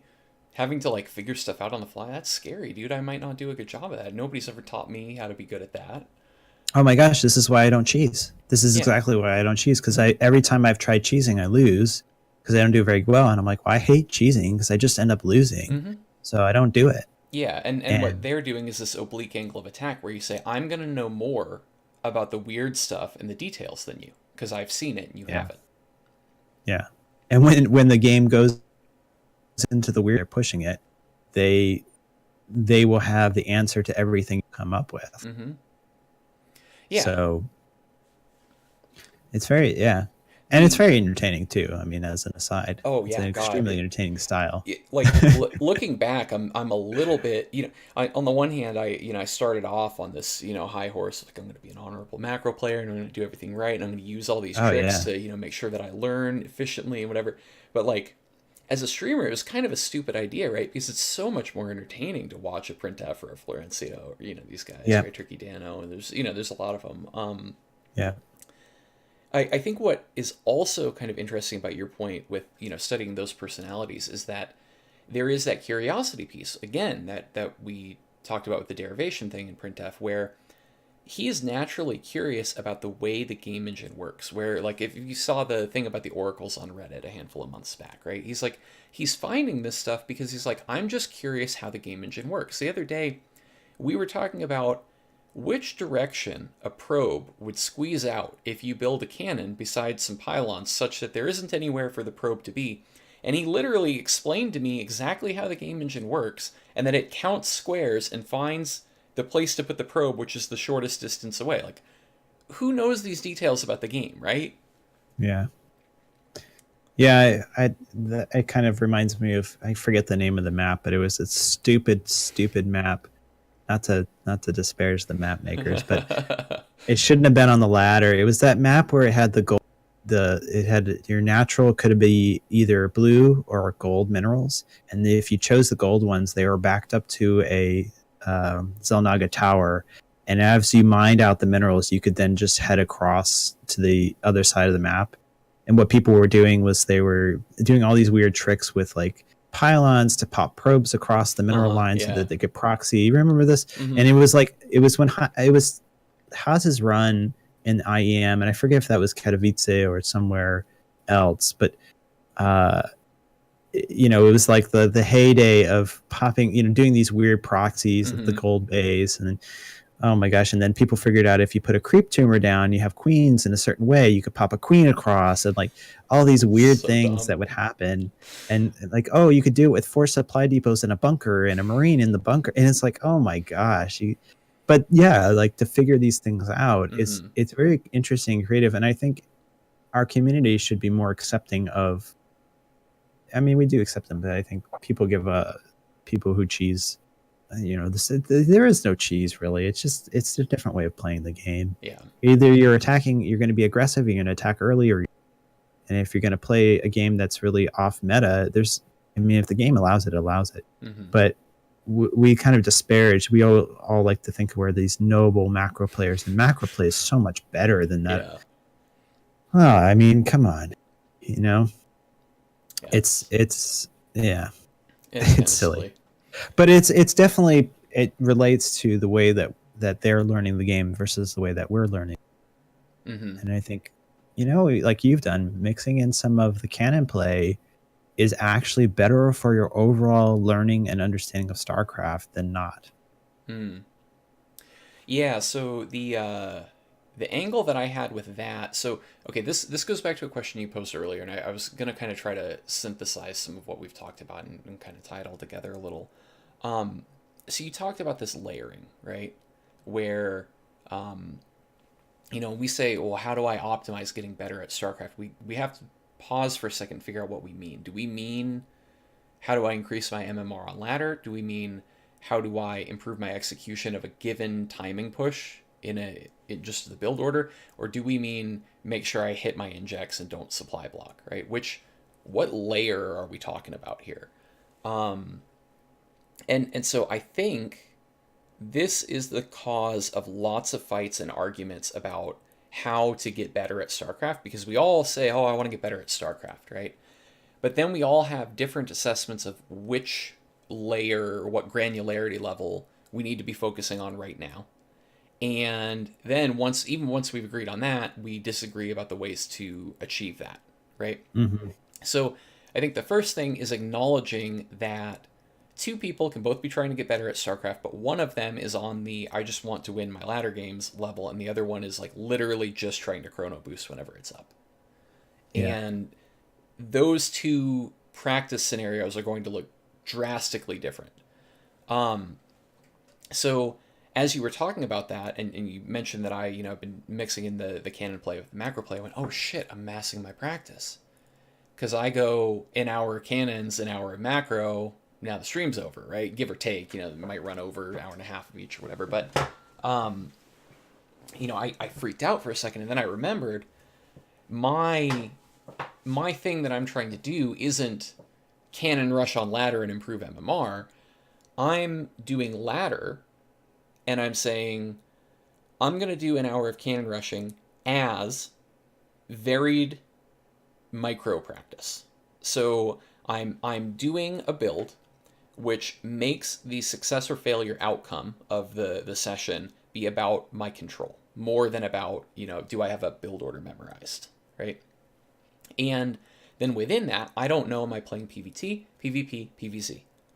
So I naturally have this varied practice. I've got interleaving, hopefully, if the ladder wants to serve up different races, right? Right. And so I'm getting variation there, right? Is that the right amount of variation? I don't know. Like you can contrast that with something like your, I play a game of Terran, a game of Zerg, a game of Protoss, right? That's even more interleaving because you don't know are you getting a PvP, a ZVP, a TVZ, which of the 9 matchups are you going to play? Yeah. Sorry, do you have a point there? No, sorry, I coughed and I tried to mute my mic quickly, but I couldn't. No, you're fine. So different granularity levels, right? And I think it's important to figure out which level you need to be on. And I think probably, you want to build them up. I think it's like a pyramid, right? If I can't chrono boost and I can't not supply block or I can't make probes or whatever, I need to probably be drilling those things. But again, I don't want to mass my practice. I want to kind of work on something till I attain a little bit of competency and then sort of quiz it. So I Yeah. think ladder as a quiz is kind of my big takeaway, right? I never want ladder to be the thing that I'm thinking of when I design my practice regimen, because I can't control what the ladder is going to do to me. Um, and maybe this changes at a very Mm. high level. You have synthesized so thoroughly the building blocks that you do need ladder as your practice regimen. Um, but I think you start off and literally just hotkeying stuff and remembering, okay, I heard the sound of a worker finishing, now I make another worker. These types of things are what you need to be building up, I guess. Yeah, that's an interesting. I mean, it's kind of the moral of the story here is we don't have the right answer, Mm-hmm. right? And it probably, if my scientist side takes over here, it's probably person to person is the Mm-hmm. best. This is a generalities. This book is giving you the bell curve of Yep. the best learning techniques through their studies, and in general that will work for people, but each person's going to need to take these different skills or these different learning techniques and apply them to their own program of learning Mm-hmm. within StarCraft. You know, MMR, like we as a community have a humongous problem with MMR.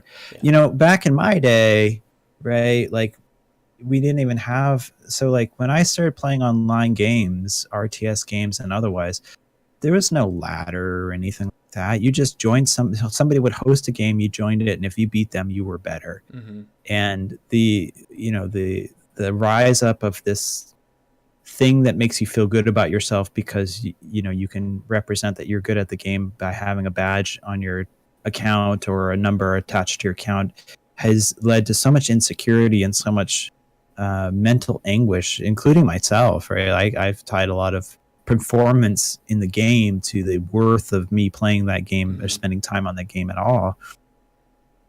And MMR will necessarily improve if you improve the fundamentals at which StarCraft is based upon, right? So if you know how to macro, you know how to micro, Mm-hmm. you know how to do, you know what all the units do, you know when to build the unit, you have good game sense, you know how to scout, all these things that make up the game of StarCraft, it will necessarily improve your MMR.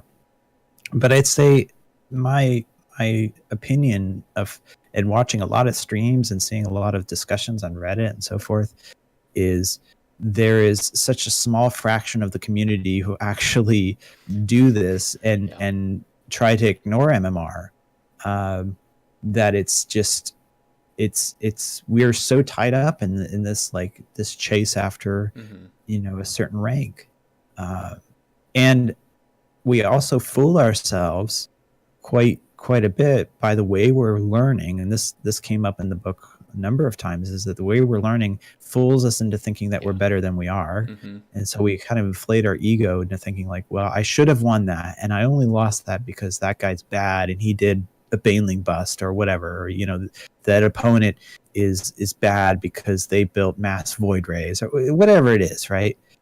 And I should have won. Yeah. So we attach this sort of MMR, these chains of MMR that actually hold us back in a significant way, to our performance and to our self-worth in the game, which I think is very detrimental. And so watching your stream and how you've risen up through the ranks, and I would say, from silver to diamond in a relatively quick way, in a very public way too. You've done it all on stream. Mm-hmm. Is interesting to me because it's not the way that I went about getting up to the rank that I'm at, and we're MMR wise we're not that far apart.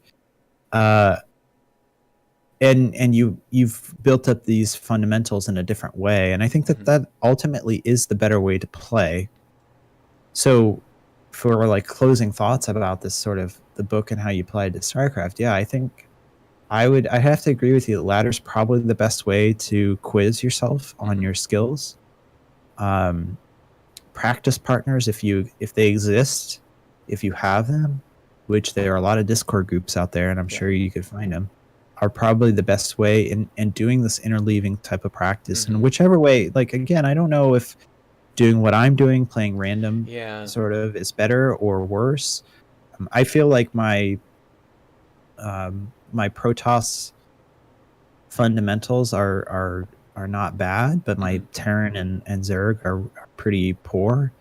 And I think those skills are necessarily 100% applicable to all of StarCraft, right? So if I understand Zerg better, it's going to make my Protoss better in the long run, I think.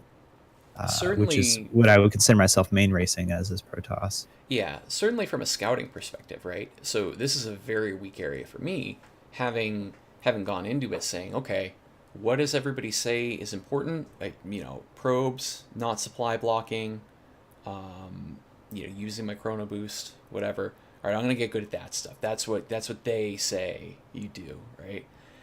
And never, caring about, oh, let's use all the different units. Let's see in which situations are these good. I literally don't even know the hotkeys for some of them. Like, I've just never done it. Like, you want me to, like, get the carrier upgrade right now? I don't know what it's called, and I don't know what you press to do it, because that's good, because it was taken out of the game. Okay, see, like, as I was saying that, I was like, did they patch that out? I literally don't remember. They patched it out last time, but yeah, it used to be in the Graviton catapult. Yeah, but, like, that's how out of touch I am, right? Because I don't do that. I make adepts and immortals, and I kill people with them. Like, that's just what I do. And well, in Wings of Liberty, people were getting to Masters League, and this is before even GM was a thing, with just doing 4-gate stalkers. Yeah. So I mean, I think it depends on what thing you're attacking. Like, if I decide that the thing I'm going to get the most growth out of is better game knowledge holistically and a better understanding of the information that I'm scouting, or, to the other point you made, better understanding of what is difficult for the other race, right? The other person.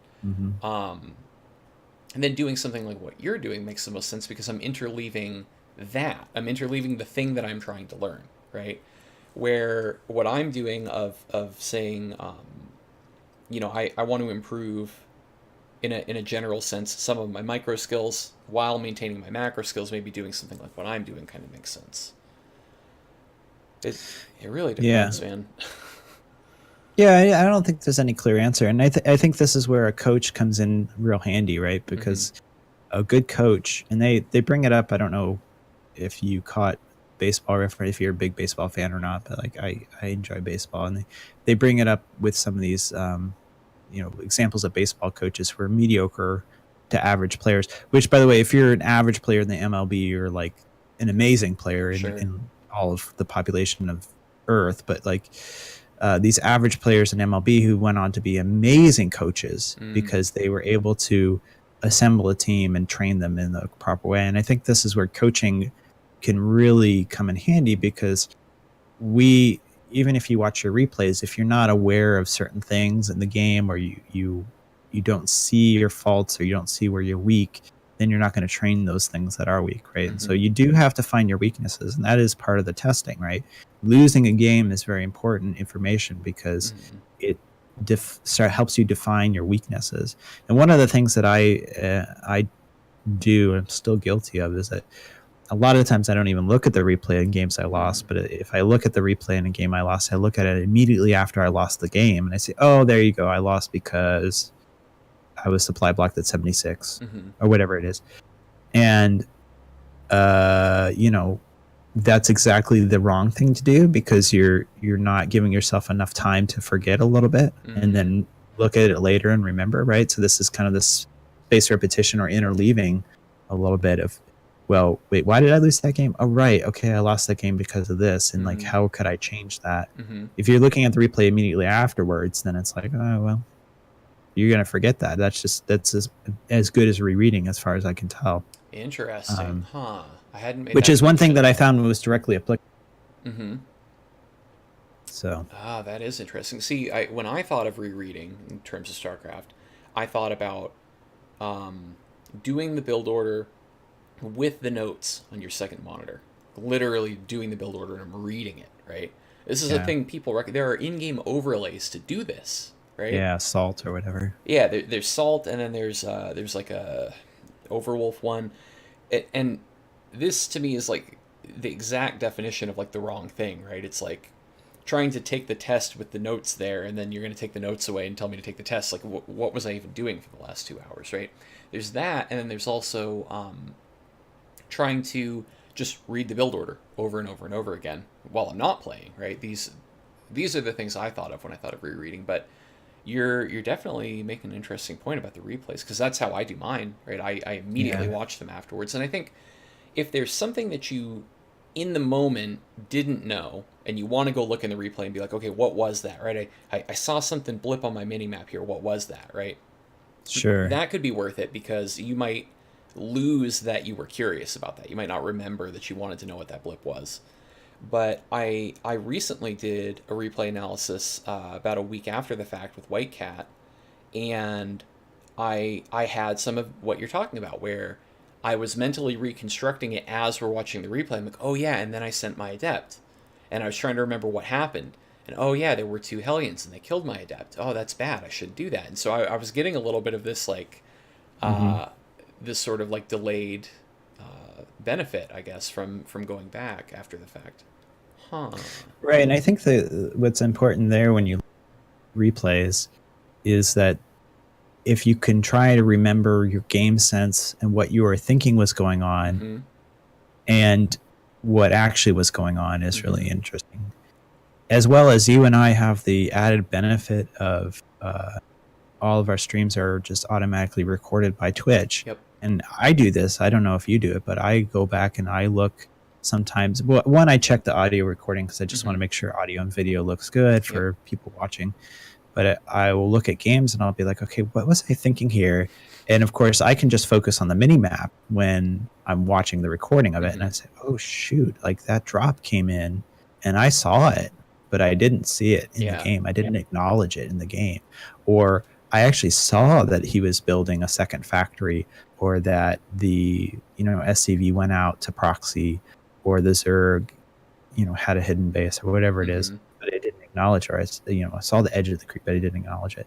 So that's another way. It's a different kind of replay because you can actually observe yourself in what you're doing as you react to the opponent, Mm-hmm. and that's also very interesting. But yeah, I think I'm gonna try. I mean, I'm gonna continue varying my stream and vary the way that I use replays, um, and not just jump right into them or not look at them at all. I think not Mm-hmm. looking at them are the worst way to go. But Right. yeah. Hmm.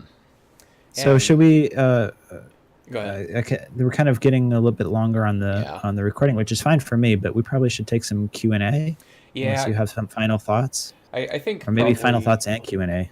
Yeah, we should definitely kick it to the Q&A portion. Like I would sit here and talk about this for another hour and a half, but I don't know that necessarily Yeah, everybody else would appreciate us using their time that way. yeah. So I do have the one from Printf from like very early on, which was just addressed to you, wondering what specifically were you planning on working in from this book in terms of your teaching regimen?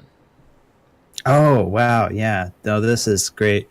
I think that directly applied to teaching, because they give examples in the book, is very easy compared to applying this to StarCraft. So one of the things that we do for well, the three authors, they give the example of I guess it was a psychology professor. I can't remember exactly what the course was.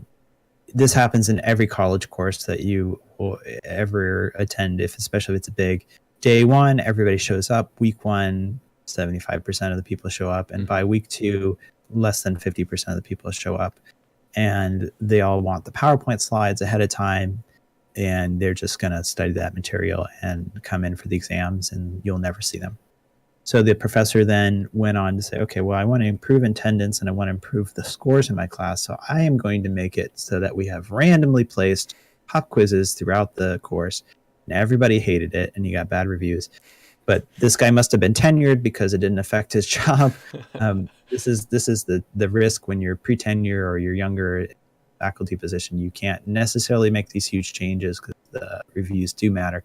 But the next year, he changed this so that instead of having random place pop quiz, he had dated on the syllabus. There's going to be a pop quiz week 3 this day. So they were there, and he made them so that they were spaced, sort of interleaved and spaced repetition type of quizzes where they were recalling information from recent lectures, but not the most immediate things. And they didn't know what was going to be on the pop quizzes. And I think also, I might be misrecalling this, but I think also that these either didn't count for very much or they were not graded in the same way that the exams were graded in. So he still had the exams, but he had these quizzes, which were like lower stakes to make people less stressed out. Yep. So that example is a fantastic example, which we do not do because it depends on whether or not in a course if you have a TA assigned to you. And that just depends on your department, the university, and all sorts of like bureaucratic stuff of whether or not you have somebody helping your grading. A lot of faculty members are not interested. So, by the way, I'm not a faculty member. I'm a researcher, so it's a little bit different for me because I don't teach all the time, but I do teach sometimes, and I do mentor a lot of people. But a lot of faculty members don't want to do the grading. Mm-hmm. And so they will avoid adding extra assignments that they need to have graded. Or that won't fit on like Blackboard or D2L or whatever learning software that's horribly designed. It's such a bad user interface that it's laughable. That can automatically be input. But those are like multiple choice questions, which we know are not great. We've known that multiple choice is not great for a long time, actually, that fill in the blank and short answer are much better than those. A lot of times you can't do that. So for one, I think adding exams in is really important. Adding some sort of testing metric in throughout the semester is really important. The other thing is the varied types of learning. A lot of people will get up and they will just regurgitate what's in the book in the exact order of the book on really poorly designed PowerPoint. Yeah. And this is something that my friends and I have harped on for a long time. It's like, oh gosh, it's just so painful to watch Comic Sans on, the font that should never be used, slides be used, and just clip art, all these terrible things. And people that just don't realize that PowerPoint is an additive tool and not it's not the main focus of the presentation or the lecture. You are the main focus of the presentation or lecture. The one that is disseminating the knowledge is the most important person in the room for the lecture, not the PowerPoint slides. That's something that's lost on our colleagues of mine. And so that would be another thing, is that there's this kind of buzz term, active learning, that we like to throw around the university. And that is like group work or, getting out of this sort of I'm telling you what to do style of learning. So having students interact, either they can interact with clickers, they could do group assignments, they can shout out answers. There's all sorts of ways to do this, hands-on type of things, projects and labs and so on. So integrating all those things into lectures that traditionally would not be taught that way would be tremendous. And that goes a lot, like this conversation can go on for hours, because it goes a long way to say that there are a lot of older faculty who are around that this is the way they did it, this is the way they've done it, this is the way it's going to be done, and if you can't pass the class, well, not my problem. And the retention of knowledge isn't really an interest to them. Yeah. Because to them, it's like, well, you weren't interested enough in the material to retain the knowledge. And again, the higher curiosity will boost retention, right? If you like the subject, you will remember more. But if the course is so horribly designed and boring, there's so many things that you could do. So yeah, those were things that I thought of as I was going through there, and I believe is tremendously important to convince people, as well as give them practical examples. Like the beanbag example that you brought up was really good as well. There's one about their neurosurgery and the doctor thinking on the fly of how to save a patient's life and the way he did the surgery. all those things could be integrated into, and actually they do talk about how surgeons learn and like how they train surgeons and why they have residencies and that sort of thing. All those things I think could be integrated into any field that, in my case, science or science basically could be integrated into the classroom and how people learn. And I think students will like it more and will benefit more from those sort of practices. So yes, I will be doing that more when I teach people in small groups or one-on-one, which is probably the majority of what I do, and informally teaching or independent study or sort of mentoring. That's a lot easier because I can just work one-on-one with you. Okay, one of the first things I would do with anybody in the lab is I'd give them a very simple dilution or a simple chemistry problem to work out, and then I walk away. I say, okay, do this, and I walk away, and I see if they can figure it out. And that gives me a good sense of where they're at in their chemistry knowledge, because you have to have a lot of chemistry to do what we do. And it's funny because I've had seniors in chemistry who are about to graduate not be able to do simple dilution. And it's like, okay, you've never had a real world problem. You're good at taking tests and exams or whatever in class, but you've never had a real world problem that you have to figure out. And that's what we deal with. So we kind of work through that and we figure out, okay, what is it you don't understand? How can you remember?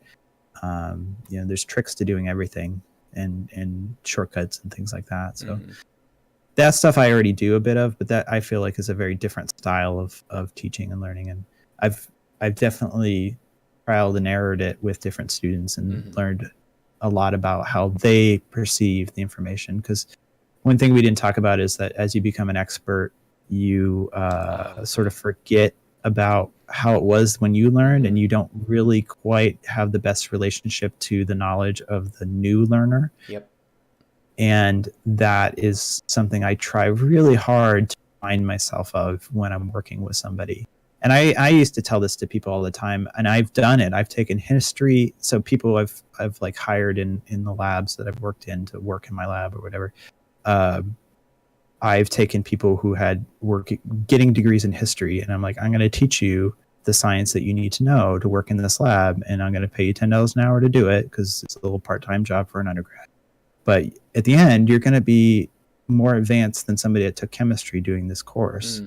And it'll be easier than you ever thought it was going to be. Right. And I used to joke, and I'm like, I could teach a monkey to do this job, right? Like I really could, because it's not that hard. It's not that hard as you think. But the way that we present it at the university level is like, oh, it's so bad. Yeah.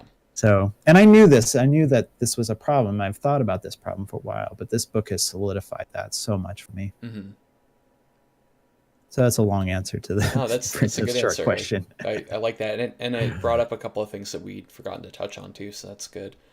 I'm not seeing a ton else. I mean, there's a lot of chat happening, but I'm not seeing like, please answer this right now. Yeah. Well, any questions? This is the call out. If you have any questions, we will answer them, or at least we'll bring them up. There's HJAX coming in late and saying that certain things are discouraging, which we covered as being helpful. So it's kind of funny to have somebody straggle in a little bit late and kind of illustrate the point. Yeah. Yeah. Somebody did do the reading. I had one idea that was evading me that I'm trying desperately to remember now. This is while you were talking, I didn't want to interrupt. If somebody has a question in your chat, interrupt me. I'm not sure if I will. It's a few comments, but it's a quiet chat tonight. Okay. HX just saying thanks for calling him out. Anytime, buddy. There was an interesting story, and I forget exactly what I wanted to say about it, but there was that story about the lady who was like a gardener, right? And she had this like the blundering gardener, right? And her story was this thing about, okay, it's coming back. Okay, so her thing was all about being anxious about doing something wrong, right? Wanting to avoid this emotion of like, oh, I screwed up, right? And as I didn't actually get it as much on my initial read 2 years ago, but as I reread it this time, and I was thinking about my ladder, and I was thinking about my recent streams and stuff. I'm like, oh my god, this is me, dude. Like, shoot, like I Ever have at the this thing. Blundering Like, Protoss? well, no, dude. Like, okay, so the reason, so for chat, right? The reason that she called herself the Blundering Gardener was like to give herself permission to screw up, because Yeah. it was so like emotionally jarring and just gut wrenching for her to make a mistake. And I so have this. I mean, anybody who's watched my stream, if you put me in a situation that's even a little bit unfamiliar, I will start feeling bad that I don't think I'm performing, quote unquote, as well as I should, right? Hmm. Which will make me play worse. And then I will misevaluate the game and I will GG out before it was actually over. And it isn't a lot of people misunderstand what the AR at GG timing is, right? Um, like I've had people come in and ask, is this like, are you more the fantasy GG timing or are you the Idra? And I say neither one. Like you're trying to put it on the spectrum, but it's like it's a three-dimensional thing, right? Like I'm not pissed that somebody had a bunch of hallucinated colo and I slam my fist down and I F10N out of the game, right? What I am is rattled emotionally. I feel one, insecure that I don't know it, even if there weren't people watching me. I just feel stupid that somebody's beating me with a strategy that like isn't good, quote unquote, right? Isn't good is relative, right? Like you have to know why it's not good for it to not be good as the person's opponent. Yeah, right. Um, so that's kind of the first thing. But that rattles me in the sense of I get angry with myself, right? I get upset that I don't have the knowledge to shut down whatever, bad strategy. And so that's kind of the first layer. And then the second layer is like, oh god, if I stay in the game too long, I'm never going to hear the end of it from the Twitch chat. And if I leave the game too early, I'm never going to hear the end of it for the Twitch chat. And if I don't win, because they all care about me winning too, right? It's feel good for everybody if the streamer's winning, right?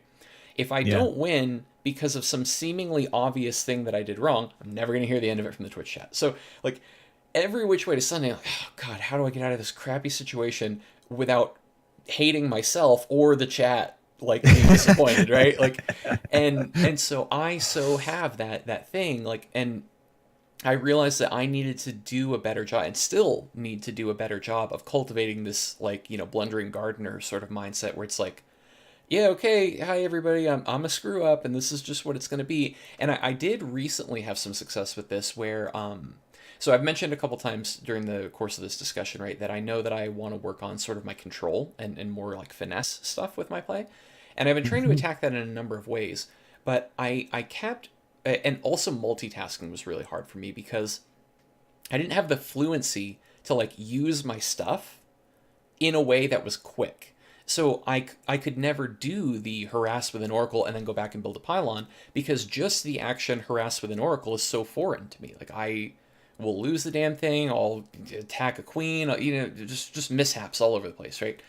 And so I would try to do it, and then chat would yell at me because I floated a bunch of money, Chat would right? yell at you. Yeah, well, and All and caps? Is it all caps? Then no, it's not yelling. it's If it's not. not all Yeah, dude, caps. and that's the thing. Like, all it is mild disappointment that the Yeah, streamer's not yeah, winning, but internally it's tearing me apart, right? yeah, Because I have all this emotional stuff about it. So, yeah. um, so eventually, for a week, I streamed with the title "Using My Units Too Much and Floating Minerals Don't Add Me." Yeah, I remember that actually. I It, saw that. dude, it worked great because it got rid of my expectation that I was superimposing on the Twitch chat, which was never there to begin with, right? Where they are demanding that I perform up to a certain level with my macro, and if I don't perform up to that level, then I can't do anything else, which is what was keeping me from building up this fluency with everything else, so that I can interweave it into multitasking, right? And Yeah. and so that was kind of my blundering gardener moment where I could finally give myself permission to screw up my macro so that I could work on all these things because I'd been hard stuck trying to learn to multitask without ever even giving myself that control and that finesse portion of it. Right, right. Well, it kind of goes along with the chasing MMR, that Mm-hmm. approval rating that you feel in your case through your community, but also, through losing or winning the game. You're thinking about it in this perspective of, is this a good stream? and will people enjoy it? If I'm winning more, people enjoy it.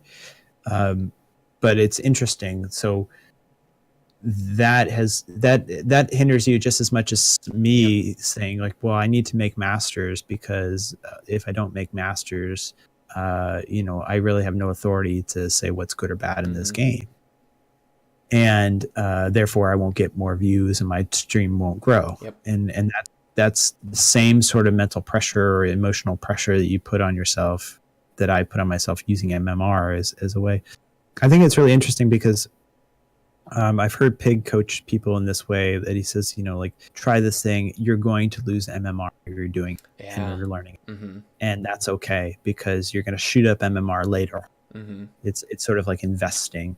And as a very specific aside to learning how to multitask, like you're talking about, the way that I broke myself of the habit of, let's say I had Phoenix or Archon Drop. I don't really go Phoenix ever, so Archon Drop is what I do a lot of now in PvZ. And the way I broke myself of the habit of staring at the Archons while losing them and not building pylons at home is that I would just, even if they're out there attacking roaches, I would just force myself to tab back to my base. And if I lost them, I lost them. And usually that meant I lost the game.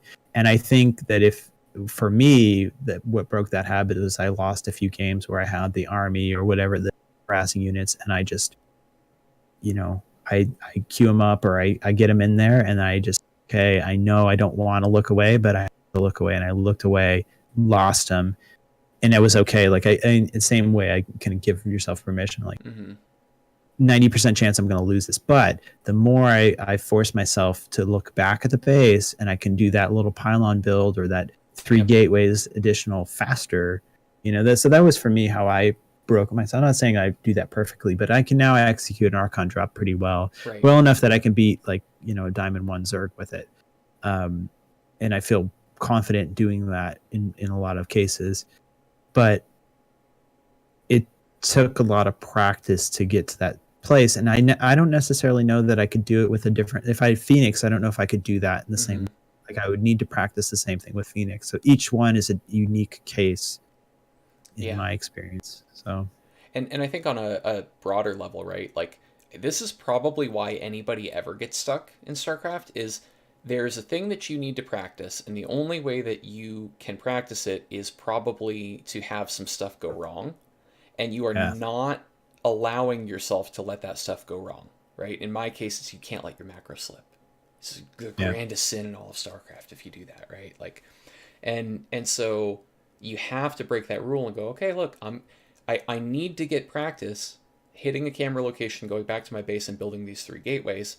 And the only way that I'm ever going to get quicker at that action is if I do it some, right? And if I do it some by losing my Archon Drop and building the damn 3 gateways, that was 1 repetition. Now let's queue up another game and we can, replay the scenario. But unless you are ever having that experience of having the adrenaline in your body, having all these concerns and building the 3 gateways, you're never getting you're not going to magically be able to do it tomorrow, right? Yeah, it's a good point. And then losing games too. Like this is what I told myself about playing random and playing Terran, and I've played a lot of different styles and different games and doing more of that lately. Is that if I lose a bunch of games playing Zerg or Terran, I'm just going to end up hitting some players that I finally will be better than, right? And then I'll start winning games again. And as long as I don't tie my sort of StarCraft self-worth to whatever badge that I have attached to that race, then so what? I mean it's hard. It's a damn difficult game, and it's so freaking interesting that it's mentally, emotionally, physically, there's so many complexities to the game that there's no other experience like it. And that's why I continue playing it and continue spending hours upon hours trying to get better at it. Man, I can't sum it up any better than that. I don't have any more questions. StarCraft is great. Yeah, I guess we'll end it there.